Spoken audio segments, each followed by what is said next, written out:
भारतेंदु नाट्य अकादमी प्रस्तुत करते हैं रंग समागम। मिलिए कला जगत की प्रख्यात विभूतियों से और जानिए इनकी सफलता की कहानी इन्हीं की जुबानी। रंग समागम। नमस्कार। भारतेंदु नाट्य अकादमी द्वारा आयोजित रंग समागम 2020 में आप सभी का हार्दिक स्वागत है। लॉकडाउन के इस दौर में जब सभी का जीवन बिल्कुल स्थिर बना हुआ है, भारतेंदु नाट्य अकादमी अपनी नवीन पहल के साथ आपके बीच में हाजिर है। इस पहल का नाम है रंग समागम 2020।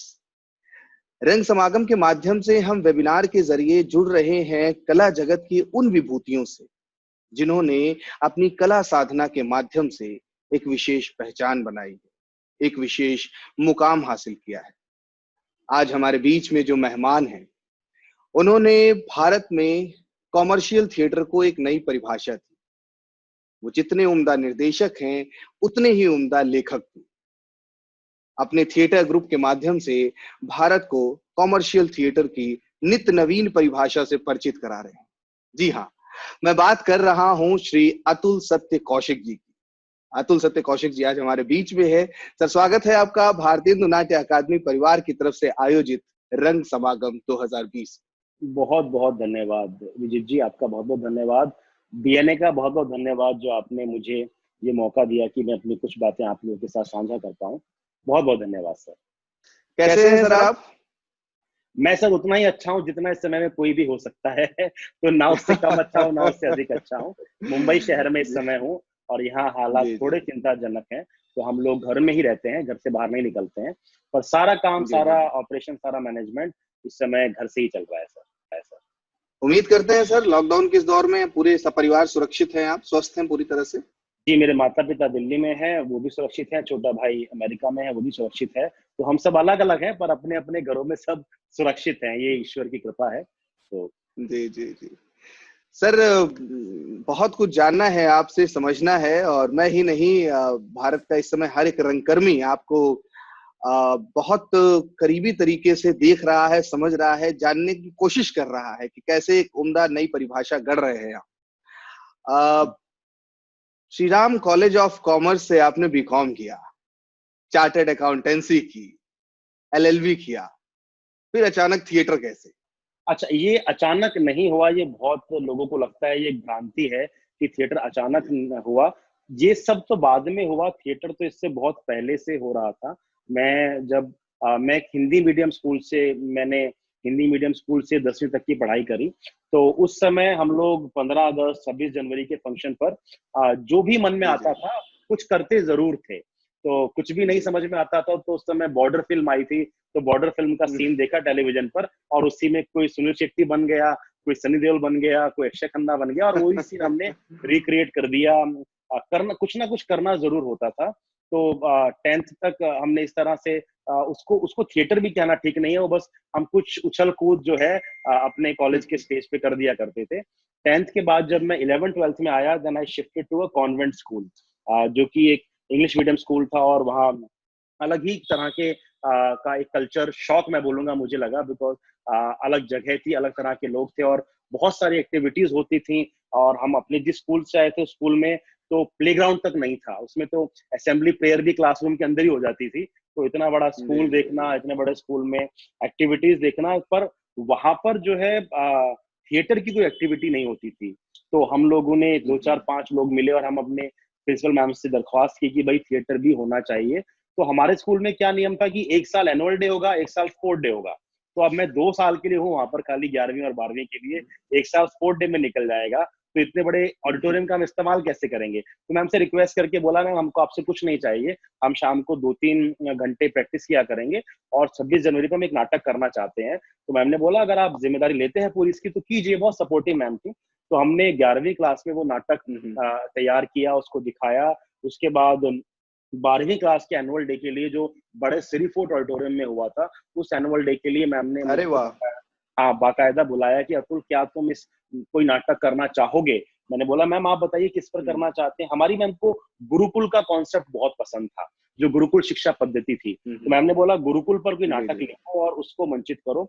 हमने वो नाटक लिखा, हमने वो नाटक मंचित करा, और वो नाटक, उस नाटक में दिखाए हुए दृश्य हमारी मैम को इतने पसंद आए कि उनके मन में जो पहले से एक विचार था, वो विचार और सुदृढ़ हो गया। और विजित जी, आज जाकर आप चेक कर सकते हैं, उस स्कूल का नाम ही बदल के गुरुकुल कर दिया गया है। उसमें लिखा गया है दीवार के ऊपर, मदर्स ग्लोबल स्कूल गुरुकुलम। तो वो नाटक का नाम स्कूल के नाम के साथ जोड़ दिया गया। तो ये मेरे लिए बहुत उपलब्धि है, और वहां से लगभग तय हो गया कि जीवन में जो भी करेंगे नाटक उसका हिस्सा बनेगा। फिर ये कि मार्क्स अच्छे थे, तो एक अच्छे कॉलेज में एडमिशन हो गया, Shri Ram college of commerce में। दिल्ली यूनिवर्सिटी का जो थिएटर सर्किट है वो बहुत एक्टिव है। उसमें सारे आते हैं, हिंदू, रामजस, मिरांडा, किरोड़ीमल, और मतलब 30 से 35% जो करंट बॉलीवुड है वो दिल्ली यूनिवर्सिटी के थिएटर सर्किट ने दिया है। तो बहुत लोग आते हैं, चाहे भूषण ग्रोवर हो, उसमें इम्तियाज अली हो, अमिताभ बच्चन हो, बहुत बहुत लोग वहां से निकले हो। उस थिएटर सर्किट में जब 3 साल हमने काम किया, और तब हमने नुक्कड़ नाटक किए, और पूरे 3 साल पूरे देश में नुक्कड़ नाटक किए साथ साथ। क्योंकि श्रीराम कॉलेज ऑफ कॉमर्स ऐसा कॉलेज है विदित जी, जहाँ से 90% लोग जो हैं उनका यही सोच होता है कि या तो सीए बन जाएंगे, या एमबीए बन जाएंगे, या आईएएस बन जाएंगे। बहुत कम लोग कुछ अलग सोचते हैं। तो उसी दौड़ में मैंने भी सीए का फॉर्म भर दिया, और 3rd ईयर पास आउट होते होते सीए के 2 स्टेज भी पार हो गए। और तब लगा कि भाई हाँ, अब बाहर निकल रहे हैं, तो एक बार एक एफर्ट जरूर किया जाए गंभीरता से नाटक को सीखने का। तो उस दौरान फिर मैंने एनएसडी में भी ट्राई किया, और एफटीआई में भी ट्राई किया, डिपार्टमेंट ऑफ थिएटर में भी ट्राई किया। मेरे ख्याल आपके बीएनए का भी हमने फॉर्म भरा था। जो हम लोग कोशिश कर सकते थे किया, तो फिर पर वहां पे एडमिशन नहीं हुआ। अब नहीं हुआ तो नहीं हुआ, उसकी जो भी वजह रही हो, उसमें मैं क्यों किसी को कुछ भी नाम दूं। पर तो फिर उसके साथ बाद साथ सीए की पढ़ाई मेरी लगातार चली, और सीए की पढ़ाई पूरी करी। एक चीज हमेशा कोशिश करी विदित जी की, जिस समय जो काम कर रहे हैं उस समय पूरा ध्यान उस चीज पर देना है। जब पढ़ाई कर रहे थे, सीए की ट्रेनिंग कर रहे थे, तो पूरा फोकस उस पर था। शाम को थिएटर किया करते थे।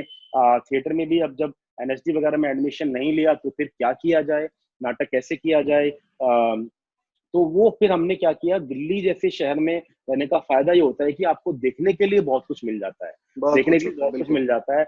हर वीकेंड पे कुछ ना कुछ नाटक हो रहे हैं। और जब ऐसी बात कही गई बड़े बड़े इंस्टीट्यूट से कि आप थिएटर नहीं सीख सकते, मेरे साथ थोड़ी सी शारीरिक परेशानी है, जो सभी के साथ होती है। मेरी वाली दिख जाती है, आपकी दिखती नहीं है, तो सभी के साथ कुछ ना कुछ होता है। तो वो परेशानी की वजह से शायद एडमिशन होने में हिचकिचाहट रही। तो अपने मन में सोचा कि आप इतना तय कर सकते हैं कि आप मुझे थिएटर नहीं सिखा सकते, मैं थिएटर सीख सकता हूँ कि नहीं सीख सकता, ये फैसला तो सिर्फ मैं कर सकता हूँ। तो उसी बात को मन में रखते हुए सर हमने सीए की पढ़ाई भी करी।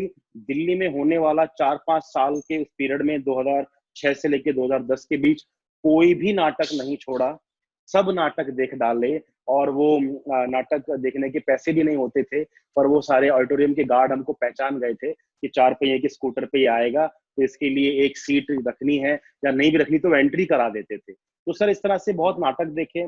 और उसमें विदित जी एक जो चीज हमने सीखी थी वो ये थी कि जो भी नाटक देखते थे उसको देखने से पहले पढ़कर जाते थे। अगर वो नाटक अवेलेबल है तो पढ़कर जाते थे, तो समझ आता था कि मैं इसको ऐसे इमेजिन कर रहा हूँ, और इस डायरेक्टर ने इसको कैसे इमेजिन किया है। तो वो सर वो सेल्फ ट्रेनिंग हुआ सर, और उसमें बहुत अच्छे अच्छे लोगों से मिले, बहुत अच्छे अच्छे लोगों से बातचीत करी। और लॉ मैंने सिर्फ इसलिए पढ़ा क्योंकि Shri Ram college of commerce में जब हम पढ़ाई कर रहे थे, तो हमारे एक टीचर थे, अब वो गुड़गांव में किसी कॉलेज में कार्यरत हैं, उनका नाम था एसके अग्रवाल सर। उन्होंने हमको ये बात सिखाई थी कि जीवन में कभी भी समय मिले 3 साल का, तो इस देश का कानून जरूर पढ़ लेना, किसी पर्पज से नहीं, किसी उद्देश्य से नहीं, बस पढ़ लेना, ताकि उससे क्या होता है आपका चीजों को देखने का नजरिया बिल्कुल बदल जाता है। तो उसी कोशिश में सीए क्वालिफाई करते ही हमने अपना लॉ का एग्जाम भर दिया, उसमें भी क्वालिफाई हो गए, तो एलएलबी भी हुई, और इसी के साथ साथ हमारा थिएटर चलता रहा। तो कहने का मतलब ये कि थिएटर पहले था जीवन में, कॉमर्स और सीए और लॉ तो बाद में आए, और अब वो भी जीवन का हिस्सा है और थिएटर भी जीवन का हिस्सा है।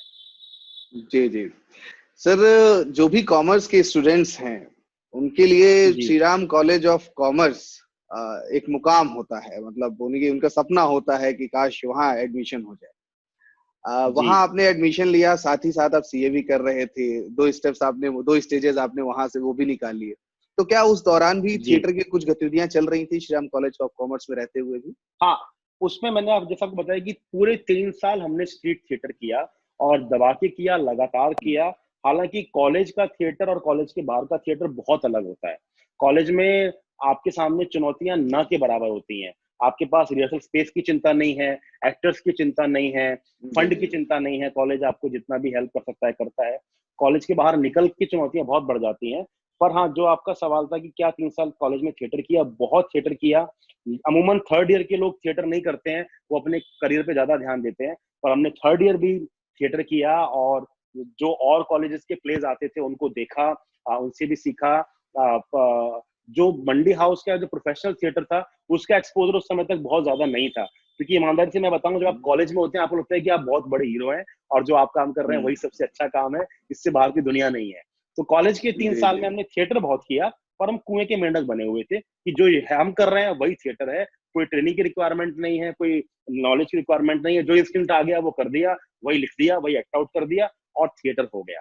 तो इस तरह का थिएटर कॉलेज में रहा, लेकिन उसने बहुत बड़ा रोल निभाया नींव तैयार करने में। जो थिएटर के लिए पैशन हम्म। और थिएटर के लिए जुड़ाव और ये जो एक कमिटमेंट की लाइफ में जो भी करेंगे, थिएटर हमेशा लाइफ का हिस्सा रहेगा, वो हमको हमारे कॉलेज के डेज़ में दिया। लेकिन कमाल की प्रबंधन क्षमता है आपके अंदर। सीए अपने आप में एक टफ कोर्स, साथ में बीकॉम ऑनर्स और उसके साथ ही थिएटर। जी, तो निश्चित तौर पे प्रबंधन जी। क्षमता आपकी उस कमाल की उसमें रही। उसमें मैं ये इतना कहना चाहूँगा विदित जी कि स्वामी विवेकानंद जी का ये कहना था कि एक व्यक्ति जी अपने जीवन में अपनी दी हुई क्षमताओं का 1.5% के आसपास इस्तेमाल कर पाता है। हमारी कैपेबिलिटीज़ जी जी। बहुत ज़्यादा हैं, हम उनका इस्तेमाल बहुत कम कर पाते हैं। अगर हल्का-सा भी हम कोशिश करके उसको थोड़ा भी स्ट्रेच कर लें, तो हो जाता है। मतलब कभी ऐसा नहीं लगा कि हम ये काम कर रहे हैं, हमको ये काम करना है और बहुत बड़ा सर पे कफन बाँध लिया, ऐसा कुछ नहीं था। बस वो एक लक्ष्य से करते चले गए। ऑफ कोर्स उसके अपने कॉम्प्रोमाइज़ेज़ होते हैं। सील की पढ़ाई करने के लिए आपको बहुत सारे कोचिंग्स करने पड़ते हैं। वो कोचिंग हम लोग नहीं कर पाए, मैं नहीं कर पाया क्योंकि दिन में घंटे तो 24 ही हैं। अब कोचिंग भी करनी है, ट्रेनिंग भी करनी है, पढ़ाई भी करनी भी है, थिएटर भी करना है। तो कोचिंग ना करके बहुत 1-2 कोचिंग ली, उसमें भी नहीं गए। उसके टाइम में हम लोग थिएटर में चले जाते थे। रात को बैठ के सेल्फ स्टडी किया, खुद से पढ़ाई किया। बहुत सारी चीज़ें जो एक कॉलेज का या कॉलेज के बाद पास आउट होने वाला जो युवक होता है, घूमना-फिरना, पार्टीज़ करना, मस्ती करना, वो शायद हम उतना उस समय में नहीं कर पाए जितना मेरे साथ के और लोग, दोस्त लोग एन्जॉय कर पा रहे थे। हालाँकि इसका कोई गम भी नहीं है, ये ट्रेड ऑफ है, 24 जी घंटे जी। का आपको बेस्ट इस्तेमाल करना है। तो उस सोच से सर आगे बढ़ते गए, तो थिंग्स फेल इन प्लेसेस और अपने आप वो होता सा चला गया। ऐसा कहते हैं कि राष्ट्रीय नाट्य विद्यालय का दरवाजा नहीं खुला तो आपने संकल्प ले लिया कि एक ऐसा दरवाजा खोलेंगे कि दुनिया कहेगी कि क्या कमाल का दरवाजा खुला है। जी, विदित जी, ईमानदारी से बताऊँ, कहानियाँ होती हैं ये, कहानियाँ होती हैं और कहानियाँ हमेशा उस घटना के घटित हो जाने के बाद लिखी जाती हैं। तो जी डेफ़िनेटली जी। हमको भी ये कहने में अच्छा लगता है कि भई नेशनल स्कूल ऑफ ड्रामा से हमारा रिजेक्शन हुआ और रिजेक्शन के बाद हमने संकल्प लिया और ऐसा हुआ भी। परंतु मैं ये ज़रूर कहना चाहूँगा कि कोई किसी को कुछ साबित करने के लिए नहीं करता है। वो साबित करने वाली जो नेगेटिव एनर्जीज़ है ना, वो आपको 1 साल, 2 साल मोटिवेशन देंगी। उसके बाद जब आप उस इंडस्ट्री में घुस जाते हैं ना, फिर आप भूल जाते हैं कि एनएसडी ने आपको नकारा क्या था कि नहीं कहा? नकारा था, कि वो जी आप जी। उसके लिए पूरी ज़िंदगी नहीं काट सकते हैं उस चीज़ से। और एनएसडी में बिल्कुल। भी बहुत गुणी लोग हैं, उन्होंने कुछ देखा होगा जो उनको समझ आया होगा, शायद मुझे वो बात तब समझ नहीं आई, शायद अब समझ आती है। तो डेफ़िनेटली उस समय दुःख हुआ था, उस समय बुरा लगा था, पर रुके नहीं, नाटक बनाए और मेरा सौभाग्य है कि उसके बाद एनएसडी के बहुत से एक्टर्स के साथ मैंने काम किया। उन्होंने मेरे नाटक में काम करना मंज़ूर किया और उसके अलावा बहुत सारे एक्टर्स के साथ मैंने काम किया जिनसे मैंने बहुत कुछ सीखा और मैं आज भी उनसे सीख रहा हूँ। तो ऐसी कोई रंज वाली भावना नहीं है। उन्होंने जो किया वो उन्होंने ठीक किया, उसके बाद जो मैंने किया मैं अपना जो मुझे ठीक लग रहा है वो मैं कर रहा हूँ। नहीं, मैं तो मानता हूँ कि एक वजह बनी और अच्छी बात है। अगर इस तरह की जी, सकारात्मक वजहें बन रही हैं, तो मुझे नहीं लगता है जी। सर इसमें कोई बुराई है। एक बिल्कुल, बिल्कुल सर, एक बिल्कुल। उद्देश्य दिया है एनएसडी ने। Sir the film and theatre society एक ऐसा नाम जो देश के सारे प्रमुख शहरों में चर्चा का विषय बना रहता है अपनी प्रस्तुतियों के लिए। कैसे विचार आया इस संस्था के गठन का? हाँ, ये विचार ऐसे ही आया कि जब हम लोग 2006 में मेरा एडमिशन नहीं हुआ, तो फिर मैं सीए की पढ़ाई में लग गया अच्छे से और पूरी मेहनत करी। 2009 में सीए के एग्ज़ाम थे, तो एग्ज़ाम की तैयारी के लिए 4-5 महीने की छुट्टी मिलती है ऑफ़िस से, ट्रेनिंग ऑफ़िस से। तो पढ़ाई तो दिन में 2-4 घंटे ही करते थे और उतनी ही हमेशा की है, उससे ज्यादा कभी की नहीं। तो बाकी खाली समय में क्या किया जाए, तो ये मन में विचार आया कि एक ऐसा ऐसा संस्था दिया बनाया जाए सर, क्योंकि और कहीं से नाटक करने का मौका नहीं मिल रहा था। कई जगह लोगों से बात किया और सभी लोगों ने बहुत अच्छे से बात की, बहुत प्यार से समझाया। कि लोगों ने समझाया कि बहुत स्ट्रगल है अतुल, इस इंडस्ट्री में बहुत सोच समझ के आओ। और लोगों ने यही सलाह दी कि पहले अपनी पढ़ाई मुकम्मल कर लो, उसके बाद अपना शौकिया थिएटर करते रहना। तो जब वो 3-4 महीने की छुट्टी का टाइम मिला और लग रहा था कहीं बात नहीं बन रही है, तो सोचा कि चलो खुद ही क्यों ना अपना ग्रुप तैयार किया जाए। कुछ अपनी सोच से मिलते जुलते 3-4 लोग मिल गए, उनको लेके ग्रुप खड़ा करा, फिर पहला नाटक लिखा, उस नाटक को लिख के उसको मंचन किया। तो वो मुझे आज भी दिन याद है, 4 जुलाई 2010 का वो दिन था, जिस दिन मैंने अपना नाटक, पहला नाटक तैयार करा। और उस दिन कुछ अद्भुत हो गया विदित जी। उस दिन जब वो नाटक हुआ और उस नाटक के बाद जो ऑडियंस का रिस्पॉन्स आया, उस दिन के पहले की मेरी सोच और उस दिन के बाद की मेरी सोच बहुत अलग है। उस दिन मुझे एहसास हो गया कि ये काम मुझे करना है, क्योंकि और मुझे देखिए, मुझे और मेरे ग्रुप को बनाने का सबसे बड़ा श्रेय जिसको जाता है वो हमारी ऑडियंस को जाता है। हमारी ऑडियंस ने हमेशा हमको बहुत प्यार दिया, और जहां हमने काम उनके हिसाब से ठीक नहीं किया, उन्होंने बताया कि इसको आप ठीक कीजिए, बहुत सपोर्ट किया। और उस नाटक का रिस्पांस देखने के बाद क्या हो गया कि अतुल बाबू, अब तो अधिकतर समय, ऊर्जाएं, धन, इन सब का निवेश थिएटर में ही करना होगा। तो सर उससे पिछले 10 साल हो गए हैं सर, उस पहले नाटक से आज तक हम लोग यहाँ पहुंच गए हैं। इस तरह फिल्म एंड थिएटर सोसाइटी का गठन हुआ। उसमें फिल्म जो शब्द है उसको अभी तक उनके साथ हम न्याय नहीं कर पाए हैं। अभी फिल्म एंड थिएटर में खाली थिएटर ही हम लोग कर रहे हैं, पर बहुत जल्दी ही हम उस फिल्म की तरफ भी ध्यान देने वाले हैं और कोशिश करने वाले हैं कि कुछ अच्छा सिनेमा भी हमारे बैनर से निकले और वो लोगों तक उसी ईमानदारी से पहुंचे जिस ईमानदारी से हम लोग अब तक थिएटर पहुंचाते आए हैं। तो पहले नाटक के बाद गठन हुआ सर संस्था का? नहीं सर, क्योंकि लॉ की पढ़ाई करके आए थे, कॉमर्स की पढ़ाई करके आए थे, तो जानते थे कुछ भी काम करने के लिए एक संस्था का, एक लीगल बॉडी का होना बहुत आवश्यक है। तो जब रिहर्सल की तैयारियां चल रही थी, तभी उसका फॉर्मेशन का काम भी चल रहा था। उस समय सोसाइटी बनाने के लिए जो लोग हेल्प करा करते थे वो 5,000 रुपए लेते थे सर। उस समय हमारे पास 5,000 रुपए भी नहीं थे, पर एक ही पढ़ाई थी, पता था फॉर्म कैसे भरना है, कहाँ रजिस्ट्रार बैठता है, क्या कंप्लायंसेस है। तो सारे कंप्लायंसेस खुद किए, किसी को एक पैसा नहीं दिया। 150 रुपए की फीस जाती थी रजिस्ट्रार सोसाइटीज की, वो फीस खाली दी और 1 महीने बाद घर पे सर्टिफिकेट आ गया बाय पोस्ट। तो क्योंकि पैसे थे ही नहीं, देते कहाँ से, देने का विचार तो तब आता ना जब होते थे ही नहीं, तो खुद ही सब वो काम किया।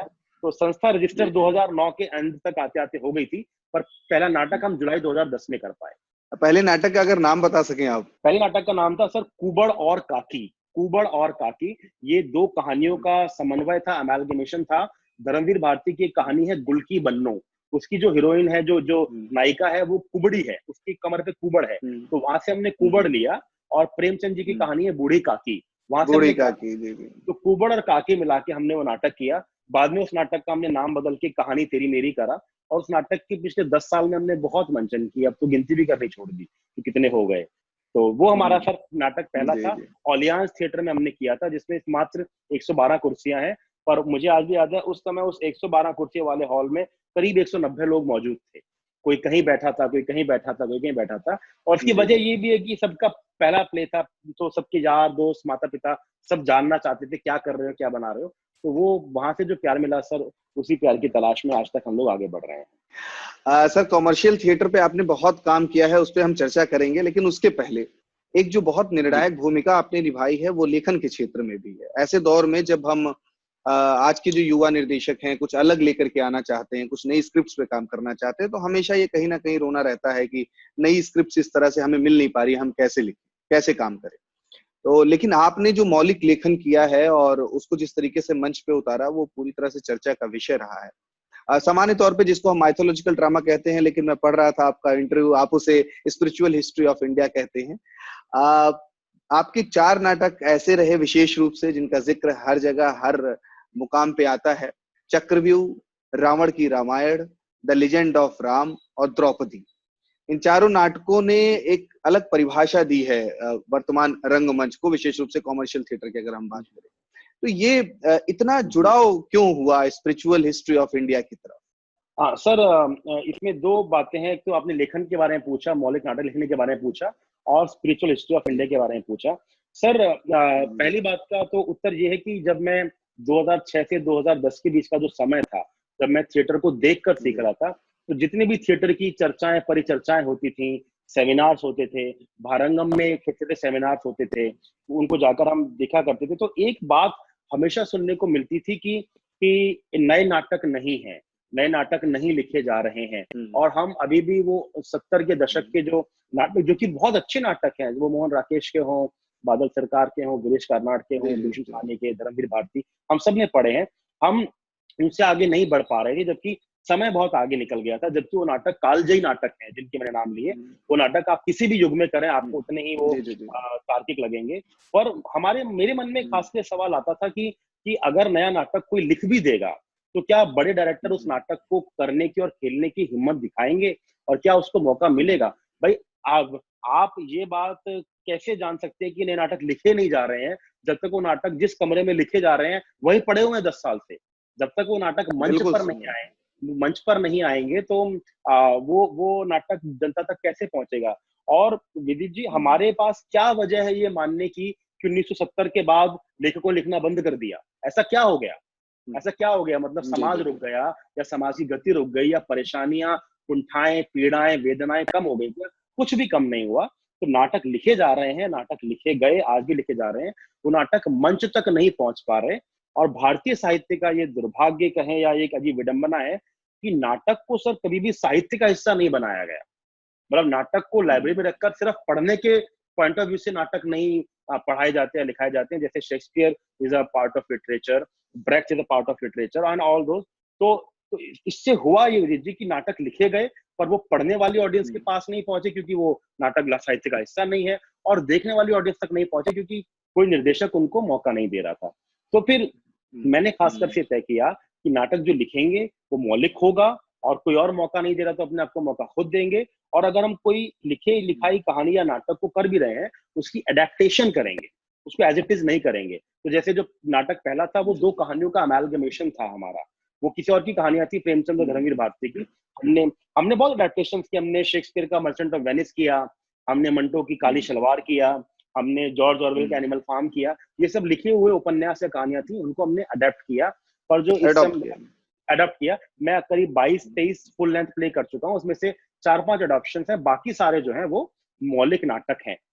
दूसरी बात जो आपने बोली, साहित्यिक इतिहास, तो मेरा ऐसा मानना है, और ये मेरा विचार नहीं है, मैंने भी बहुत लोगों से सुना है जी, कि इस दुनिया में सिर्फ 2 ही कहानियां हैं, रामायण और महाभारत। इसके अलावा कोई तीसरी कहानी नहीं है। जितनी भी कहानियां, जितने भी पात्र, जितने भी नाटक, संवाद हम सुनते हैं, वो कहीं ना कहीं उन्हीं कहानियों के पात्र हैं, उन्हीं कहानियों के सब प्लॉट्स हैं। ऐसा लोग मानते हैं, इसमें कितनी सच्चाई उसमें हम जान नहीं रहे हैं, पर ऐसा बहुत होता है कि अपने जीवन में हमारे आसपास हमको कितने एकलव्य दिखते हैं, हमको कितने कर्ण दिखते हैं, ऐसे लोग जो प्रतिभाशाली हैं पर उनको मौका नहीं मिला है। मेरी 4 पंक्तियां हैं। योग्य हूं पर प्रमाण क्या है, योग्य हूं पर प्रमाण क्या है, प्रश्नों में घिरता हूं, दुर्योधन नहीं मिला मुझको, मैं कर्ण बना फिरता हूं। तो ऐसे बहुत से योग्य बालक बालिकाएं हमारे आसपास है जिनको मौका नहीं मिलता, वो कर्ण ही तो हैं, और क्या है। मुझे अपने आप में एकलव्य दिखता है। जब बड़े बड़े संस्थानों ने मुझे एजुकेट करने से मना कर दिया, मैंने सेल्फ ट्रेनिंग दिया। तो ये कहानियां हमारे आसपास हैं। चुनौती ये है कि क्या हम उन कहानियों को पूरी तरह समझ पाए हैं, क्या उसमें जितने भी इंटरप्रिटेशंस निहित हैं, क्या एक ही तरह से तुम पढ़ते नहीं आए हैं कई सालों से। तो मैंने, और मुझे बचपन से ही पढ़ने का और इतिहास पढ़ने का बहुत शौक रहा है, और उसमें मैंने सिर्फ आध्यात्मिक इतिहास नहीं पढ़ा, मैंने मुगलों का, मराठाओं का, गुप्तों का, ब्रिटिशर्स का, सारे इतिहास जो हम पढ़ते थे, स्कूल में पढ़ाए जाते थे, उनको बहुत ध्यान से पढ़ा। और उस इतिहास को पढ़ के उससे कुछ नई इंटरप्रिटेशन निकालना, कोई नया मतलब निकालना। क्योंकि आप समझिए सर कि B.R. चोपड़ा और रामानंद सागर ने इतने बड़े कैनवस पे ऑलरेडी महाभारत रामायण दिखा दी है कि मैं उसको मैच नहीं कर सकता। और अगर मुझे वही बात दोबारा कहनी है, तो क्यों मैं उतना खर्चा करूं, उतना सेट पे, कॉस्ट्यूम पे खर्चा करूं, जबकि कहने के लिए कुछ नया नहीं है। जितने भी 4 नाटकों का आपने नाम लिया, इन 4 नाटकों में कहानी वही है, और उस कहानी से नई परिभाषाएं, नई इंटरप्रिटेशन और नया तरीका लाया गया है, जो लोगों को बहुत पसंद आ जाता है, जो लोग उससे रिलेट कर पाते हैं। एंड आई बीन लकी कि मेरी राइटिंग लोगों को पसंद आती रही है। और हिंदुस्तान में ऐसा होता है कि जो नाटक या जो कहानियां इन विषयों पर बेस्ड हैं, उनको ज्यादा चर्चा मिलती है, ज्यादा प्रतिष्ठा मिलती है। वरना बालीगंज भी मेरा नाटक है, पजामा पार्टी भी मेरा नाटक है, कपल ट्रबल जैसी एडल्ट कॉमेडी भी मैंने की है, और dad's girlfriend lots of love, तो गुलदस्ता बहुत बड़ा है। पर हाँ, ये बात बिल्कुल सही है कि जो जो यश और जो प्रतिष्ठा इन नाटकों को मिली है वो बाकियों के मुकाबले थोड़ी ज्यादा है। उद्देश्य एक ही रहता है, ये कहानियां मुझे बहुत एक्साइट करती हैं। और मुझे ही क्यों, मतलब तुलसीदास और गोस्वामी तुलसीदास और वाल्मीकि जैसे आदि कवियों को इन्होंने प्रोत्साहित किया, तो मैं तो बहुत छोटा सा लेखक हूँ। मैं जब जब धर्मवीर भारती अपने आप को अंधाजुक से लिखने से नहीं रोक पाए, और जितने भी प्राचीन नाटक हैं, कर्णभारम, उरुभंगम, मध्यम वियोगम, सब तो महाभारत पर आधारित हैं और बड़े बड़े कवि लिख के गए हैं, तो मैं तो उस कड़ी में कहीं आता भी नहीं हूँ। तो महाभारत रामायण ने बहुतों को प्रोत्साहित किया है, तो मुझे भी वही इंस्पिरेशन मिलती है। कोशिश करता हूँ कोई नई बात को एक नई इंटरप्रिटेशन निकालूं, और अभी तक वो लोगों तक पहुंचती रही है, लोग उसको पसंद करते रहे हैं, और उम्मीद है कि सर आगे भी वो कोशिश मेरी जारी रहेगी। सर, रंगकर्मी होने के साथ आप लेखक और निर्देशक भी हैं, और साथ ही मैं पढ़ रहा था बहुत उम्दा कवि भी हैं, कविताएं भी लिखते हैं आप। जी बिल्कुल लिखते हैं सर, बिल्कुल लिखते हैं जी। उम्दा को तो पता नहीं, पर कवि हैं। तो हम अगले सत्र की ओर, अगले चरण की ओर तभी बढ़ेंगे इस सत्र में, जो हम 4 पंक्तियां आपसे सुन पाएंगे। जरूर जरूर, मैं आपको सुना देता हूँ, क्योंकि रामायण महाभारत की बात हो चुकी है, तो मैं उसकी बात नहीं करता, मैं आपको कुछ और बात सुनाता हूँ। 2-3 छोटे छोटे शेर मैं आपको सुना देता हूँ। एक तो ये है कि स्वागत है। बंद कमरे की छतें गर आसमां होती, बंद कमरे की छतें गर आसमां होती, तो पंख ख्वाबों के मेरे उड़ भी नहीं पाते, और हम मुसाफिर हैं जरा लंबी सी राहों के, नुक्कड़ों पे काफिले जुड़ भी नहीं पाते। तो थिएटर का जो रास्ता है वो लंबा रास्ता है कि आप हर नुक्कड़ पे रुक कर नहीं सोच सकते मैंने क्या पाया क्या खोया, वो आपको लंबी यात्रा करनी पड़ेगी। तो एक बात ये है, और एक छोटा सा ख्याल ये है कि मेरे हासिल को किस्मतों का नाम देने वालों, जो लोग कहते हैं कि जो भी पाया वो किस्मत से, सब किस्मत से कुछ नहीं पाया जाता, मेहनत करनी पड़ती है। मेरे हासिल को किस्मतों का नाम देने वालों, मेरे घर पे जाके पूछो मैं कब का गया हूँ। तो ये एक थॉट है सर, ऐसे कुछ कुछ बातें मन में आती रहती हैं, तो हम लिखते रहते हैं सर।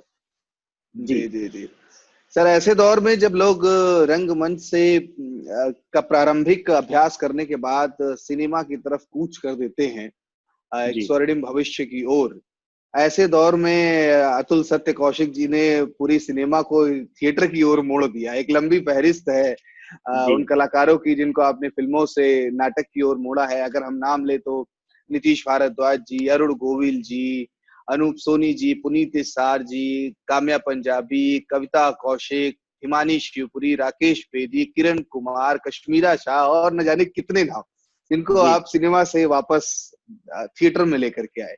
तो ये विचार मन में क्यों आया सर कि इनको लाना चाहिए वापस से थिएटर में, और थिएटर को एक नया फेस दिया जाए, एक नया मुकाम दिया जाए? सर ये विचार, इसके पीछे 2 वजह थी। पहली वजह तो ये थी कि ऑनेस्टली सर, मैंने कभी थिएटर और सिनेमा को ऐसे नहीं देखा कि theatre is a stepping stone और सिनेमा इज द डेस्टिनेशन। मेरा हमेशा मानना रहा है कि अगर आप एक्टर हैं तो आप अपनी सर्विसेज दोनों जगह दें और दोनों जगहों से आप प्यार करें। मतलब मैं थिएटर से सिनेमा में जाना प्रमोशन नहीं मानता, और सिनेमा से थिएटर में आना डिमोशन नहीं मानता। बिल्कुल, ये दोनों सिस्टर आर्ट हैं। और आजकल के समय में तो इतना प्रोफेशनलिज्म हो गया है कि बड़े बड़े एक्टर थिएटर के लिए समय निकाल रहे हैं, क्योंकि उनको जो सेटिस्फैक्शन, जो उनकी आर्ट का ग्रेटिफिकेशन थिएटर में मिलता है, जो आपके डायलॉग के तुरंत बाद ऑडियंस की जो आह और वाह और जो तालियां आती हैं, और ये दोनों तरफ से है। मतलब ऑडियंस भी जानती है कि आप सेलुलॉइड पे जो मर्जी देख लीजिए, पर 2 फीट की दूरी पर जब एक हार्ड मास का आदमी, जिसके पसीने की बदबू तक आपको आ रही है, जिसके लगे परफ्यूम की खुशबू तक आपको आ रही है, जिसकी आंखों से ढलते हुए आंसू आप देख रहे हैं, वो जो फीलिंग है सर, वो जो सेंसेशन है, वो कोई भी डिजिटल या वो दूसरा प्लेटफॉर्म दे नहीं पाता। और ये बात हर अच्छे एक्टर को पता है, इसलिए वो दोनों में अपने आप को एक्सप्लोर करता है, और करना भी चाहिए। हमको भी अपने आने वाली जनरेशन को ये संदेश ही नहीं देना चाहिए, हमको उनको दोनों के लिए तैयार करना चाहिए कि भाई दोनों चीज, जैसे एक प्रोफेशनल क्रिकेटर टेस्ट मैच भी खेलता है, वनडे भी खेलता है, 2020 भी खेलता है, तो क्रिकेट खेलना उसका काम है। तो हम भी ऐसे एक्टर तैयार करें जो दोनों जगह कामयाब हो, और जिनको दोनों के से जुड़ाव हो, और दोनों में क्या क्या चैलेंजेस हैं वो उनको पता हो। क्योंकि मतलब आप और मैं दोनों मिलकर बड़ा लंबा लेक्चर दे सकते हैं कि थिएटर में क्या अच्छा है और फिल्म में क्या अच्छा नहीं है, और उस बहस में पढ़ने की जरूरत नहीं है। दोनों एक्टिंग के फील्ड है, दोनों में अपना काम कीजिए। मुझे विचार सर ये ऐसे आया कि 2010 में पहला प्ले करने के बाद 2013-14 तक हमने काफी नाटक किए, और सर हो ये रहा था कि नाटक जो जो लोग आ रहे थे वो नाटक को बहुत पसंद कर रहे थे, पर लोग आ बहुत कम रहे थे। जो लोग आ रहे थे वो बहुत हमको आशीर्वाद दे रहे थे, मोहब्बत दे रहे थे, और बोल रहे थे कि आपके नाटक बाकी नाटकों से अलग हैं। मैं अच्छे बुरे की बात ही नहीं करता सर, सभी नाटक अच्छे हैं। मतलब मैंने आज तक कोई खराब नाटक देखा नहीं दुनिया में। खराब नाटक हुआ है तो वो अच्छा ही है, मैं उससे कुछ सीख कर ही आया हूँ। तो सभी नाटक अच्छा करते हैं, तो ऑडियंस कम आ रही थी, और मुझे लग रहा था कि यार मेरा एक्टर इतनी मेहनत कर रहा है, पैसा वैसा सब बाद की बात है, कमर्शियलाइजेशन बाद की बात है, उसको मैं पूरी ऑडियंस तो दे पाऊं। मतलब उसके अगर 600 कुर्सियां हैं, अब सर खाली कुर्सियां ताली नहीं बजाती हैं, खाली कुर्सियां आह्वान नहीं करती हैं, उन कुर्सियों को भरा जाना चाहिए। तो क्योंकि थोड़ा कॉमर्स का, मार्केटिंग का, फाइनेंस का भी माइंड था, वो भी काम करता था, तो ऐसा मन में आया कि ऐसे कलाकारों को नाटक में जोड़ा जाए जो सिर्फ पॉपुलर फेस ना हो, जो क्रेडिबल एक्टर भी हो, जो अपनी एक्टिंग के लिए जाने जाते हो। अब हिंदुस्तान में अगर आप कृष्ण के बारे में इमेजिनेशन करते हैं, तो पहला और आखिरी चेहरा जो आपके मन में आता है वो नीतीश भारद्वाज का आता है। आपकी कल्पना वहां से शुरू होकर वहीं पर खत्म हो जाती है। अब दिल्ली में एक लड़का बैठा है जिसकी टीम में 10-12 लोग हैं, जिसकी जेब में 10,000 रुपए नहीं है, वो बॉम्बे में नीतीश भारद्वाज जो बैठे हैं, उनका फोन नंबर नहीं है, ईमेल नहीं है, उनसे कैसे नाटक करवाया जाए? तो सर क्या होता है कि एक अंग्रेजी में कहावत है कि experience and courage are inversely proportionate, कि जितना आप एक्सपीरियंस होते जाते हैं आपका करेज कम होता जाता है। करेज यानी जो रिस्क लेने की क्षमता है ना। मैंने इस पे 2 पंक्तियां भी लिखी थी। फना जरूरत हुई, हालात में ढलना पड़ा मुझको, फना जरूरत हुई, हालात में ढलना पड़ा मुझको, समझदारों की सोबत बैठना महंगा पड़ा मुझको। समझदार क्या बात है, क्या बात है, लोगों की सोबत में बैठ के मैं एक्सपीरियंस महंगा पड़ा। आज हम डरते हैं किसी को, आज हम डरते हैं किसी आर्टिस्ट को अप्रोच करने से पहले, क्या सोचेगा, क्या बोलेगा। तब तो फेसबुक उठाया, धड़ल्ले से मैसेज कर दिया कि सर मेरे पास एक नाटक है, मैं चाहता हूँ उसमें आप एक्टिंग करें।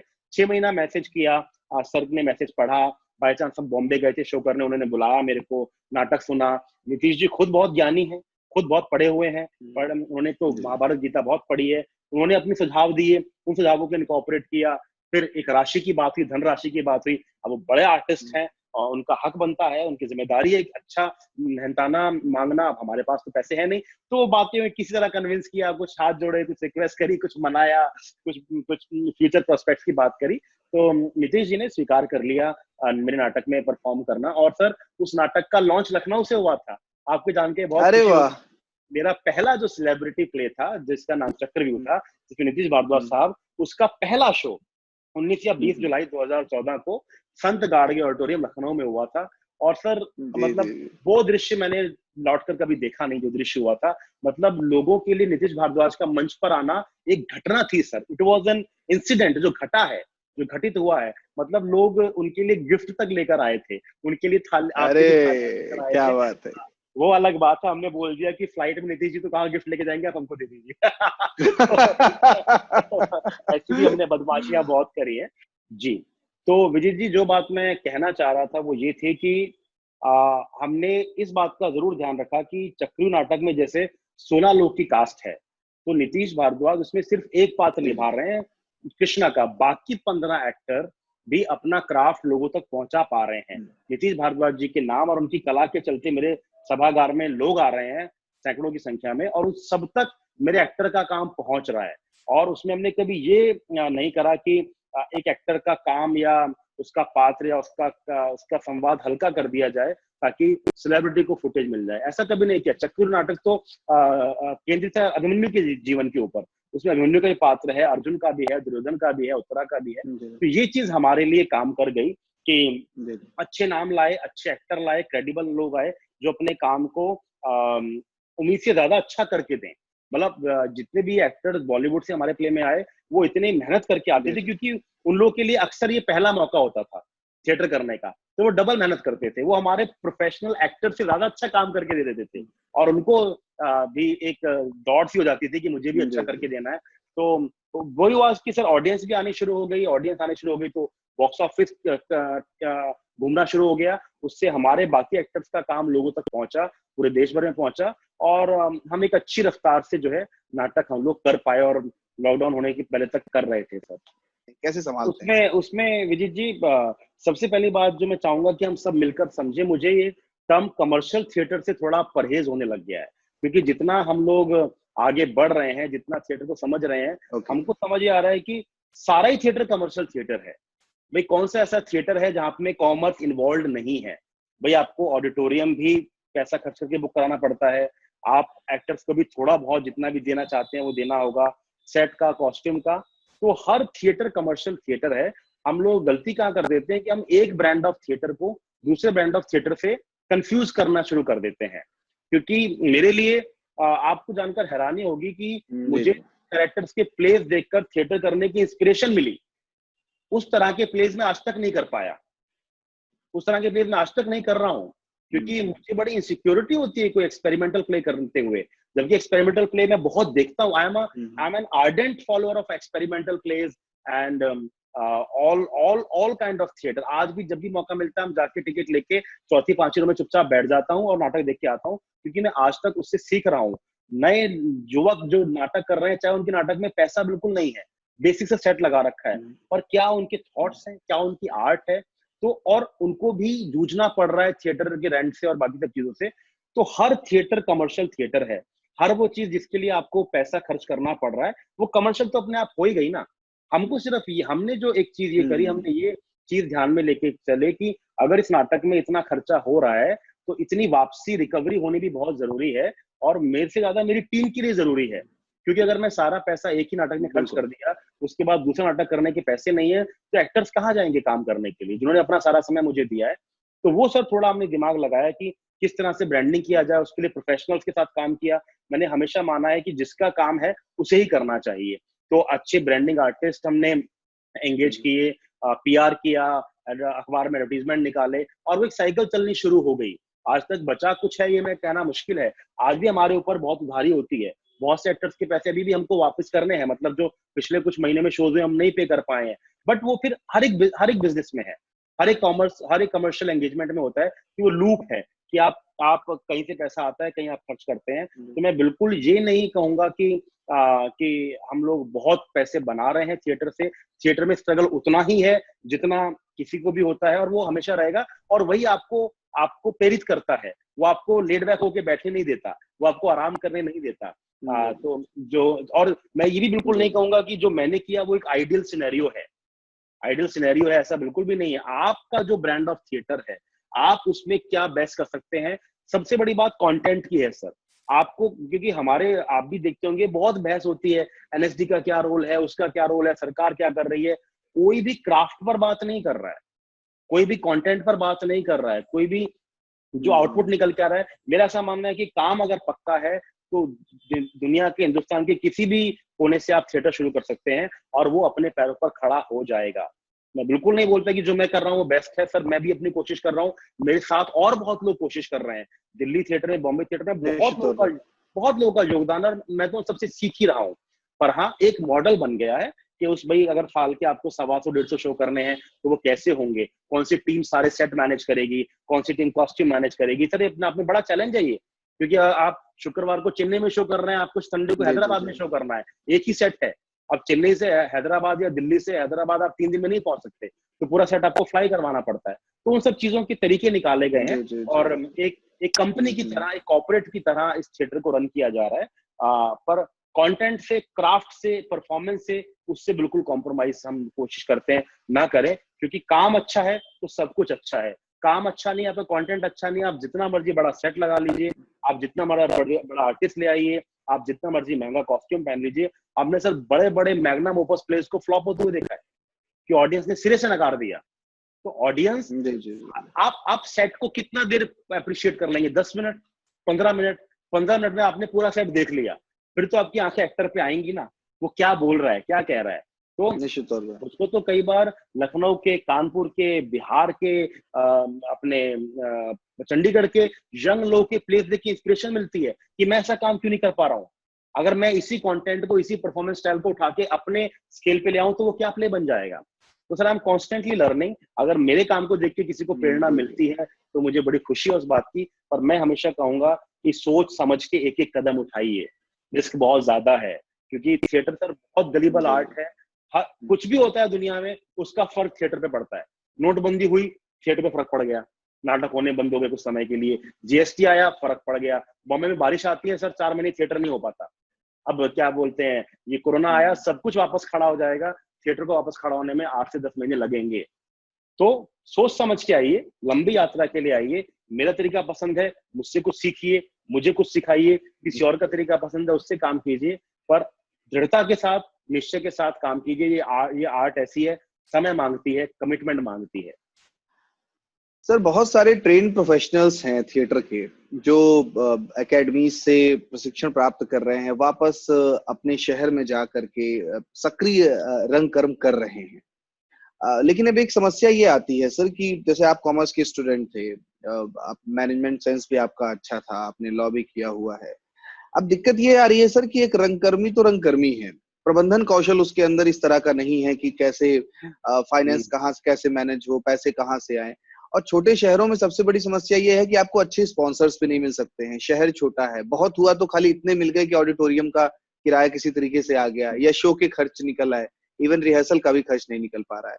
तो सर ऐसे में हम आपसे जानना चाहेंगे सर कि छोटे शहर में जो अच्छा रंगकर्म हो रहा है, जैसे आपने कहा कई जगहों पे आपको बहुत अच्छा लगता है, छोटे शहरों में भी नाटक देख करके बहुत अच्छा काम हो रहा है सर, वो फंड मैनेजमेंट कैसे करें? क्योंकि आपका शौक है, आप सरकार पर निर्भर नहीं रह सकते, मैनेज आप ही को करना है जी।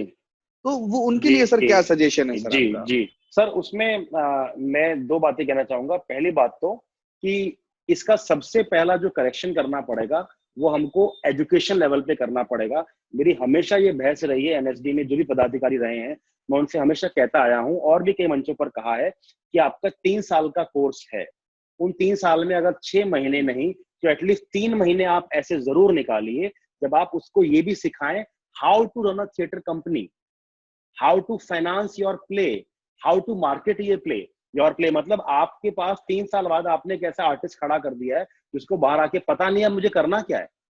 मैं नाटक करना चाहता हूं तो या तो मैं सरकारी ग्रांट लूं या मैं वहां पे अप्लाई करूं, वहां धक्के खाऊं।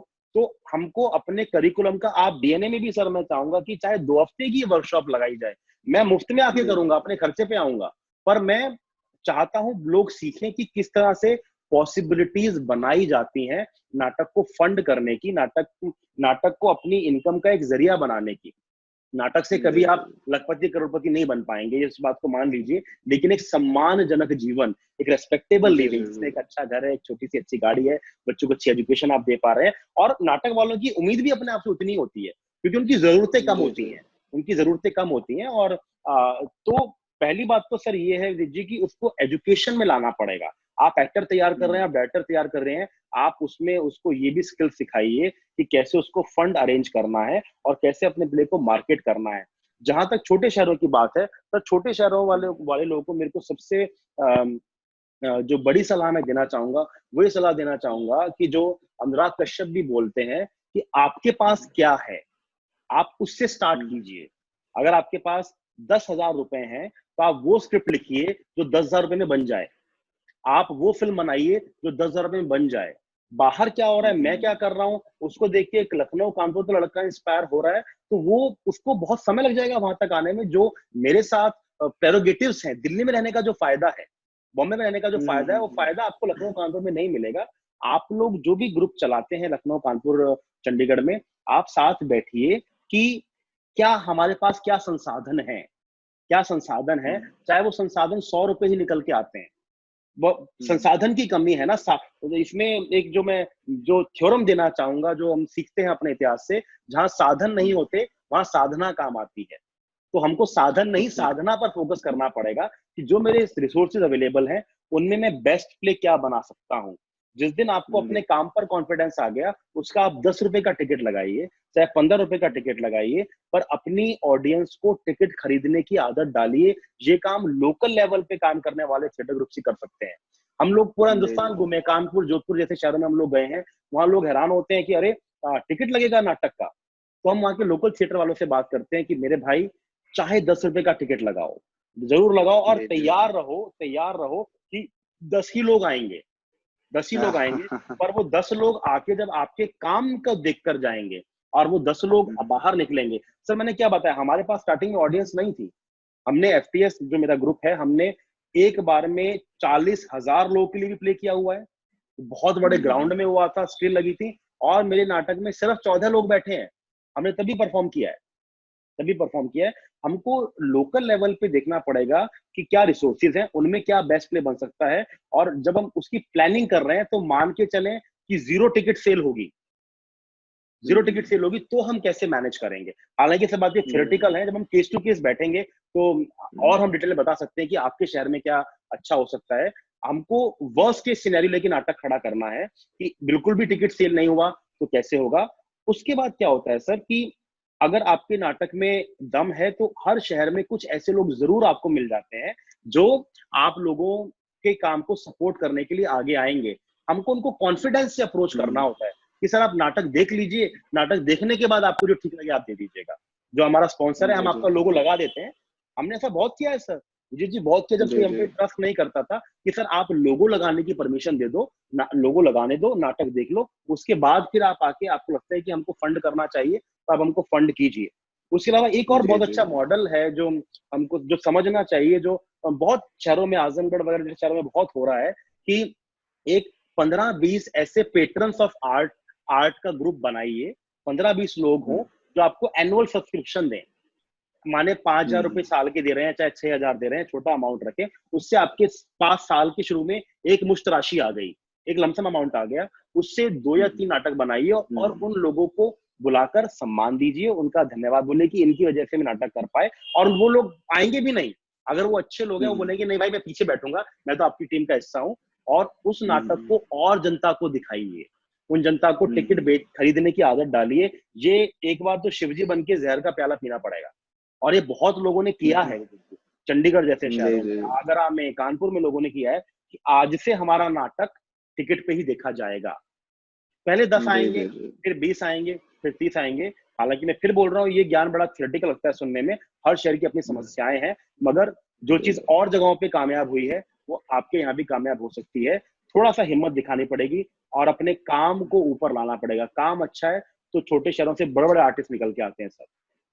जी सर, एक और बड़ा महत्वपूर्ण प्रश्न है, क्योंकि आप कॉमर्स के भी स्टूडेंट रहे हैं। सर, अगर हम कहीं से भी स्पॉन्सरशिप लेते हैं किसी बड़े इवेंट के लिए, तो निश्चित तौर पे ये द्विपक्षीय लाभ है। एक तो उस ऑर्गेनाइजेशन के लिए जिसको मिल रहा है उसको एक आर्थिक मदद मिल रही है, वो जो भी स्पॉन्सर है उसको उसकी ब्रांडिंग हो रही है।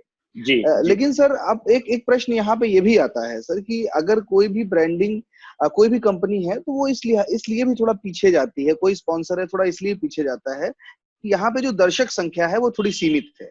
एक ऑडिटोरियम के अंदर आप कितने ही लोगों को बैठा लेंगे। तो इस समय अब वहीं पे सर कोई ओपन एयर इवेंट अगर हो रहा है, कोई बड़ा मेला हो रहा है, कोई महोत्सव हो रहा है, उसके लिए स्पॉन्सर आसानी से मिल जाते हैं, क्योंकि उनको पता है यहाँ एक बड़ी मास अपील, उनको आई बॉल मिल रहा है ना, उनको जनता मिल रही है देखने के लिए। Exactly sir.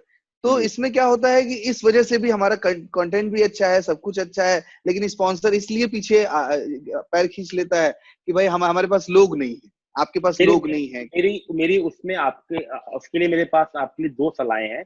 पहली सलाह तो ये कि अगर आप किसी भी स्पॉन्सर को प्रैक्टिकली अप्रोच इस चीज के लिए कर रहे हैं, उससे ना किसी भी एक इवेंट की बात मत कीजिए, उससे आप पूरे साल का 6 प्लेस का कॉन्ट्रैक्ट, वो एक कैलेंडर दे दीजिए कि सर आप हमको पूरा एनुअल स्पॉन्सरशिप दे दीजिए। और वो अगर थिएटर में स्पॉन्सरशिप बहुत बड़ी नहीं होती है सर, लाखों में कोई नहीं देता है, 20,000, 25,000, 50,000 की भी स्पॉन्सरशिप बहुत हो जाती है। और 50,000 पे तो आपको टाइटल स्पॉन्सरशिप मिल जाती है कि वो टाइटल हो गया कि भाई फला ब्रांड प्रेजेंट्स चक्रव्यूह। तो आप उनको कन्विंस कीजिए सर आप हमारे एनुअल पेट्रन बन रहे हैं, जितना भी हम साल भर शो करेंगे, उनका जितना भी सोशल मीडिया पोस्ट जाएगा, जितना भी अखबार में ऐड आएगा, जितना भी होर्डिंग लगेगा, सब जगह आपका जो है लोगो टॉप पर आएगा। This is first thing. Second thing जो आपको उनको कन्विंस करना है वो ये करना है कि वो सिर्फ ब्रांडिंग के लिए ये कंट्रीब्यूशन नहीं दे रहे हैं। Theatre is the social art, social art और सोसाइटी के सब तबकों को साथ में आकर इस आर्ट को प्रमोट करना होता है। तो आप उनको कन्विंस कर रहे हैं कि इससे डुअल बेनिफिट, नंबर 1 आपके ब्रांड को फुटेज मिल रही है, number 2 you are contributing to a social art, तो योर सोशल इमेज बिल्डिंग हो रही है। You will be known as a brand who promotes arts of India. तो इस तरह बातों से, क्योंकि थिएटर में आप उसको क्या दे देंगे, मतलब मान लीजिए उसने आपको 20,000 रुपए का स्पॉन्सर दिया है, आपके हॉल में 200 लोग बैठे हैं, उन 200 में से एक भी उसका सामान नहीं खरीदेगा, तो उसके लिए तो रिटर्न तो कुछ नहीं आने वाला है। बट उन 200 लोगों की इमेज में ये बात होती है कि अरे भाई इस ब्रांड ने थिएटर को प्रमोट किया है, और पूरे साल जो सस्टेन्ड ब्रांडिंग होती है ना, तो पूरे साल उसका लोगो हर जगह दिखाई देगा, तो उसकी एक इमेज बन जाती है कि हाँ ये थिएटर को सपोर्ट करता है। ये sir case to case differ करता है सर, कौन स्पॉन्सर किस बात से राजी हो रहा है। कुछ लोग तो इसी बात पे राजी हो जाते हैं कि सर आपको बुलाएंगे स्टेज पे, आपको फूल देंगे, चलो भाई अच्छी बात है बुलाओ। कुछ लोगों को वो भी चाह होता है, तो आपको केस टू केस देख के करना पड़ेगा। परंतु संभव जरूर है, इस पत्थर से पानी निकलता है, निकाला है लोगों ने। मैंने कह रहा मैंने निकाला है, बहुतों ने निकाला है, मुझसे पहले बहुतों ने निकाला है, मेरे बाद बहुत लोग निकालेंगे। थोड़ी इच्छा शक्ति, थोड़ी सी प्लानिंग और थोड़ी तैयारी के साथ जाएंगे तो आप उसको कन्वर्ट कर सकते हैं, ऐसा मेरा मानना है सर। अरे वाह, धन्यवाद सर। ये बड़ी अच्छी बात आपने बताई कि अगर हम किसी एक प्रोडक्शन को ना लेकर के उनसे 6 महीने या साल भर के लिए बात करें तो निश्चित तौर पे ये बहुत उम्दा सुझाव है, वो मानेंगे। और मुझे लगता है कि हमारे दर्शक जो भी सुन रहे होंगे उनके लिए बहुत अच्छी सीख होगी, क्योंकि हम इंडिविजुअल प्रोडक्शन की बात करते हैं।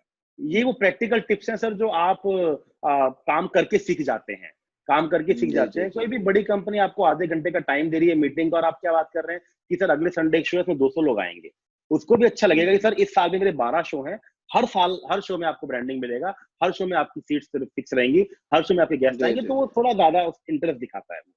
बिल्कुल बिल्कुल बिल्कुल, वो पूरा पैकेज ही हम ऑफर कर रहे हैं उनको। राइट। सर ये तो बात हो गई हम कि किस तरीके से स्पॉन्सर्स लाए। जो लोग कुछ लिखना चाह रहे हैं सर, उनके अंदर क्षमता भी है, विचार भी है, अच्छा लिख भी रहे हैं, लेकिन कई बार समझ नहीं पा रहे हैं कि उचित आकार मिल रहा है कि नहीं मिल रहा है। आप इतना सारा सब कुछ लिख रहे हैं सर, उम्दा लिख रहे हैं, लोग पसंद कर रहे हैं, और ऐसा भी नहीं है कि शहर विशेष में पूरा भारत आपकी लेखनी को पसंद कर रहा है। कुछ सर अगर आप टिप्स शेयर कर सकें जो नए नवोदित लेखक हैं या कुछ लिखने का अच्छा प्रयास कर रहे हैं नया नाट्य लेखन के क्षेत्र में, उन्हें कुछ सुझाव देना चाहें सर। अच्छा प्रश्न है सर। उनका जो पहला और सबसे इम्पोर्टेंट सुझाव मेरे लिए है, जिसका अभाव मैं अपने आसपास देखता हूँ, वो ये है कि आपको एक शब्द अच्छा लिखने के लिए कम से कम 10 शब्द पढ़ने पड़ेंगे। हमारे लेखक जो नए लड़के हैं सर पढ़ते नहीं हैं। मतलब मैं लोगों से बात करता हूँ और वो कैसी बातें करते हैं कि सर मैं पढ़ूंगा तो उनके विचारों का प्रभाव मेरे ऊपर आ जाएगा, मैं तो मौलिक लिखता हूँ ना। इससे कमजोर विवाद क्या हो सकता है, इससे कमजोर बात क्या हो सकती है। आपको पढ़ना होता है नए शब्द जानने के लिए, नई उपमाएं जानने के लिए, एक बात को कहने के क्या क्या तरीके होते हैं वो जानने के लिए। लोग नाटक लिख दिया, फुल लेंथ प्ले लिख दिया, और मोहन राकेश, बादल सरकार, भीष्म सानी, धर्मवीर भारती, गिरीश कार्नाड, इनको पढ़ाई नहीं, उनके नाम तक नहीं पता ये कौन है सर, ये भी डायरेक्टर है। तो सबसे पहली बात तो ये है कि आप 10 किताबें पढ़ के शायद आप एक आधी किताब लिख पाए।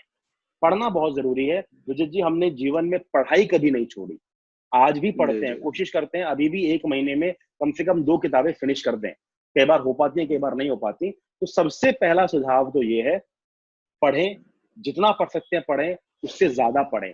दूसरी बात यह है कि आपकी इंडिविजुअलिटी आपकी राइटिंग में दिखनी बहुत जरूरी है। क्या होता है कि आप किसी भी लेखक की पहली से लेकर आखिरी तक की किताब पढ़ लें, आपको उसका व्यक्तित्व और कैसे उसका व्यक्तित्व बदला है सालों में वो दिख जाएगा, क्योंकि आपकी लेखनी में आपका व्यक्तित्व झलक जाता है।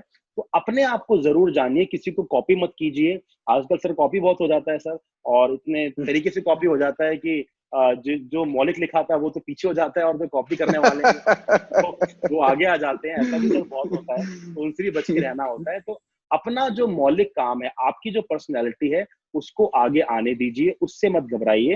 एंड पढ़िए, अच्छा लिखिए, और अच्छा जो लिखा है वो कैसे तय होगा कि आपकी ऑडियंस, आपके रीडर उस पर क्या फीडबैक दे रहे हैं, वो बहुत जरूरी है सर। आर्ट की परिभाषा होती है, art is something which is practised in isolation and exhibited in public. जिसका अभ्यास अकेलेपन में होता है और उसका प्रदर्शन पब्लिक में होता है। तो आप कमरे में बैठ के कुछ भी लिखते जा रहे हैं, वो आर्ट तब तक नहीं माना जाएगा जब तक आप उसका प्रदर्शन नहीं कर रहे हैं और उसका फीडबैक आपको नहीं मिल रहा है। आजकल तो हम फेसबुक के जमाने में है, इंस्टाग्राम के जमाने, हर कोई शायर बन के लिख देता है और पोस्ट भी कर देता है अपने नाम से, जो कि अच्छी बात है। उसी 10 ठीक ठाक शेरों में से एक अच्छा शेर आपको मिल जाएगा और निकल के आ जाए। तो आजकल एक्सप्रेशन के बहुत सारे माध्यम है, एक्सप्रेस कीजिए, बहुत से लेखकों को सर अपनी किताब खुद छपवानी पड़ती है, जिसको वैनिटी पब्लिकेशन बोलते हैं, वो भी करना पड़ता है, क्योंकि अल्टीमेट है पर्पज है कि रीडर्स तक आपकी किताब, आपके नाटक पहुंचने चाहिए। तो यही सर मेरी जी जी। सलाह है, बहुत ज्यादा पढ़िए, फिर मौलिक लिखिए और उस मौलिक को पूरे विश्वास के साथ जनता को दे दीजिए, फिर उनको पसंद आया नहीं आया उसका फैसला वो करेंगे, आप अपनी लेखनी चलाते रहिए। सर, काला घोड़ा फेस्टिवल, जयरंगम, भारतेंदु नाट्योत्सव, भारंगम, 1000, लगभग 1000 शोज, कैसी जी रही सर यात्रा? मतलब आप पीछे मुड़ के देखते हैं 10 साल पहले जब ये यात्रा शुरू हुई थी, हकीकत बताओ, एफटीएस के रूप में, एफटीएस के रूप में, तो ये हाँ यात्रा कैसी बिल्कुल, लगती है? पता ही नहीं चला मेरे भाई कब हो गया, बिल्कुल पता नहीं चला। मतलब लगता है अभी तो कुछ साल पहले तो नाटक बनाया था पहला, डरे डरे से घूमते थे मंडी हाउस में, सर थोड़ा पैसा दे दीजिए स्पॉन्सरशिप का, आप हमारा टिकट ले लीजिए। अपने हाथ से सर हमने पैम्फलेट बांटे हैं, कोई था ही नहीं बांटने वाला। तो लोग पूछते थे आप इसमें एक्टिंग कर रहे हैं? नहीं जी, हम डायरेक्टर हैं इस नाटक के। तो खुद पर्चे बांटे हैं अपने, हमारे एक्टर्स ने सर। हमें अपनी जो भी अगर इसको कामयाबी कहा जाएगा सर, तो इसका मुझे शायद 5 या 7% श्रेय जाना चाहिए, बाकी पूरा श्रेय सर मेरी टीम को जाता है। मैं बहुत लकी रहा हूँ कि मेरे साथ बहुत अच्छे लोगों ने काम किया, ऐसे ऐसे लोग हैं जो पहले दिन भी साथ थे, आज भी साथ हैं। और सब जब पैसे नहीं होते थे तो अपने हाथ से एक्टर्स कील ठोक ठोक के सेट खड़ा करते थे, ट्रक आया करता था, ट्रक में सामान चढ़ाते थे, फिर लोड अनलोड करते थे, मेरे घर पे गोडाउन था वहां जाते थे। तो आज एफटीएस जहां भी पहुंचा है उन लोगों की मेहनत से पहुंचा है, अगर वो लोग ना होते तो आज एफटीएस यहाँ नहीं पहुंच पाता। तो मेरी तरफ से तो सबसे बड़ा श्रेय मेरे एक्टर्स को, मेरी टीम को, मेरे क्रू को, मेरे मेकअप वालों को, लाइट आर्टिस्ट को, उन सबको जाता है। क्योंकि मैं भाग्यशाली हूँ कि मेरे मन में जो फितूर उठते हैं, विचार उठते हैं, उसको वो साकार कल्पना दे देते हैं। अगर वही नहीं होते तो मेरे जी मेरे जी पात्रों को कल्पना कौन देता। तो अच्छा लगता है सर, कोशिश करते हैं कि हम उन लोगों के लिए कुछ कर पाए। कई बार कर पाते हैं, कई बार नहीं कर पाते, हर बार परिस्थितियां आपके अनुकूल नहीं होती। पर हाँ, मेरा जी। थिएटर करने का जो एक सबसे बड़ा कारण है, करते रहने का कारण है, वो अपने एक्टर्स को मंच पर देखना है कि इस एक्टर को मंच पर ताउम्र देखने के लिए मैं ताउम्र नाटक करूंगा, क्योंकि मैं उस एक्टर को मंच क्या पर देखना बात। चाहता हूँ। वो इतना अच्छा मेरी लाइंस के साथ इतना अच्छा जस्टिफाई करता है। बाकी सब फेस्टिवल्स हैं जी सर, फेस्टिवल्स में जब हम नए थे, जब हम अप्लाई करते थे, तब सिलेक्शन नहीं होता था, तब भी कोई बात नहीं थी। सिलेक्शन हो गया तब जाके अपनी ईमानदारी से नाटक करके आ गए। ये छोटे छोटे पड़ाव होते हैं सर, आप इनको सर पे नहीं रख सकते। निश्चित तौर पर। ना तो रिजेक्शन पे आप बहुत रो सकते हैं, ना सिलेक्शन पे आप बहुत ज्यादा खुश हो सकते हैं, because an artist is as good as the work he did yesterday. आप उतने ही अच्छे हैं जी कि जी आपने कल कितना अच्छा काम किया है, आज आपको वापस से पूरा प्ले करना है। तो कल का शो भारंगम में हुआ, बहुत अच्छा हुआ, रात को एंजॉय किया, कल वापस से काम पे लगो, बिकॉज अब वापस से सेट खड़ा करना है, वापस से नाटक के पहले संवाद से शुरू करके आखिरी संवाद तक लाना है। तो अच्छा लगता है सर, पर पता है कि आगे की यात्रा और कितनी लंबी है और कितनी कठिन है। लगता है अभी तो कुछ भी नहीं किया, जी क्या क्या कर सकते थे। तो बस उसी उसी जी जी। कोशिश से सर लगे हुए हैं, काम कर रहे हैं सर। सर, देश की सबसे बड़ी पंचायत संसद, संसद के सभागार में प्रस्तुति देने के लिए सुमित्रा महाजन जी की तरफ से आमंत्रण, किसी भी कलाकार के लिए निश्चित तौर पे वो लम्हा, वो आमंत्रण, ये सब विशेष होता है। तो आपने प्रस्तुति दी सर, आमंत्रण मिला, प्रस्तुति दिए, कैसा अनुभव रहा सर? बहुत ही सर वो एक सुखदायी अनुभव था सर, बहुत ज्यादा हमको अच्छा लगा। पहली बात तो विश्वास ही नहीं हुआ कि हम पार्लियामेंट हाउस का जो जीएम बालयोगी ऑडिटोरियम है वहां पर मंचन करेंगे, और जिन लोगों को हम पार्लियामेंट में बहस करते हुए देखा करते थे आज तक, वो सब लोग वहां बैठ के हमारा नाटक देख रहे हैं। बड़े बड़े लोग थे, पूरी कैबिनेट ही जी ऑलमोस्ट प्रेजेंट थी। तो विश्वास भी नहीं हो रहा था सर, और उस शो को करने की टेक्निकल रिक्वायरमेंट बहुत सारी थी कि एक सुई भी आपको एक्स्ट्रा लानी है तो उसकी परमिशन पूरे रूट से आएगी, तो वो भी सब मन में चल रहा था। परमिशन। पर जब वो नाटक शुरू हुआ सर, और नाटक कैसे अपने आप होता चला गया, नाटक फिनिश हो गया, उसके बाद सारे मंत्रीगण स्टेज पर चढ़े, विनोद खन्ना जी थे, आडवाणी साहब थे, वो चढ़े, सबने हमसे हाथ मिलाया, नाटक की तारीफ करी, बहुत अच्छा लम्हा था सर। उसके बाद वो नाटक हमने आडवाणी जी के घर पर भी किया, जी। उनकी बेटी ने उस नाटक का एक शो अरे अपने वाह। पिता के, हाँ हाँ, प्रतिभा आडवाणी जी ने उस नाटक का एक मंचन अपने माता प्रतिभा पिता के आडवाणी, जी जी जी। अपने माता पिता के जन्म दिवस पर उनको तोहफे में दिया। तो उनके घर में, जो उनका ऑफिशियल रेजिडेंस है दिल्ली में, पृथ्वीराज रोड पर, उसके लॉन में हमने पूरा स्टेज बनाया, सेट लगाया, वहां नाटक किया। उसके बाद एक इंटरनेशनल काशी महोत्सव हुआ था अरे 2016 वाह। में, प्रधानमंत्री जी ने आयोजित किया था, वहां हमने चक्रव्यूह किया। तो आप लोगों के प्यार से, जनता के प्यार से, ऑडियंस के प्यार से सर नाटक ने और हमारे बहुत से नाटकों ने बहुत बड़े बड़े कीर्तिमान स्थापित किए हैं, बहुत अलग अलग जगहों पर गए हैं, और उसका पूरा श्रेय हम अपनी जनता को देते हैं। हमारे नाटक बेस्ट है कि वर्स्ट है, नंबर 1 है कि नंबर 10 है, उस बहस में हम पढ़ते ही नहीं। नाटक कर रहे हैं, ईमानदारी से कर रहे हैं, और लोगों को काम अच्छा लगता है तो वो सलाखों पर चढ़ाते हैं, काम अच्छा नहीं लगता तो भी बता देते हैं। तो उसी कोशिश में सब हम लोग लगे हुए हैं, पर अच्छा लगता है। वो कुछ कुछ लम्हे ठहर से जाते हैं आपकी याद में, जिनको आप शायद आने वाले समय में रुक कर देखेंगे और याद करेंगे। अभी तो सर भाग दौड़ है, अभी तो भाग रहे हैं, अभी तो कुछ तलाश रहे हैं, कुछ ढूंढ रहे हैं। सर, साहित्य कला परिषद दिल्ली ने आपको विशेष रूप से पुरस्कृत किया। टाइम्स ग्रुप ने बेस्ट थिएटर डायरेक्टर की पदवी से आपको विभूषित किया 2016 में। ये क्या लगता है, पुरस्कार जिम्मेदारी बढ़ा देते हैं? सर पता नहीं क्या बढ़ा देते हैं, पर यह कि एक बार को नर्वसनेस तो हो जाती है कि यार अब इन्होंने अवार्ड दे दिया है, दैट मीन्स ज्यादा लोगों की आंखें आपकी तरफ हो गई हैं, ज्यादा लोगों की नजरें आपकी तरफ हो गई हैं। तो सबसे ज्यादा चीज जो बढ़ती है सर, वो विनम्रता बढ़ जाती है। विनम्रता बढ़ जाती है। एक बहुत अच्छे शो के बाद भी बहुत ज्यादा खुश होने का मन नहीं करता, क्योंकि पता है कल एक शो भी करना है। हम सर बॉलीवुड की फिल्मों का जिस तरह से लॉन्च होता है, वैसे हमने लॉन्चेस बॉम्बे में अपने प्लेस के किए, जो पूरी इंडस्ट्री देखकर हैरान हो गई कि नाटकों का लॉन्च भी ऐसा होता है। उसमें रमेश सिप्पी हो, सुभाष घई हो, डेविड धवन हो, बड़े बड़े डायरेक्टर्स आते हैं, नाटकों के हॉल में बैठ के नाटक देखते हैं। तो वो देखने के बाद भी लगता है कि यार ये मैं नहीं कर रहा हूँ, मैं कुछ नहीं हूँ इसमें करने वाला, इसका श्रेय मुझे मत दीजिए।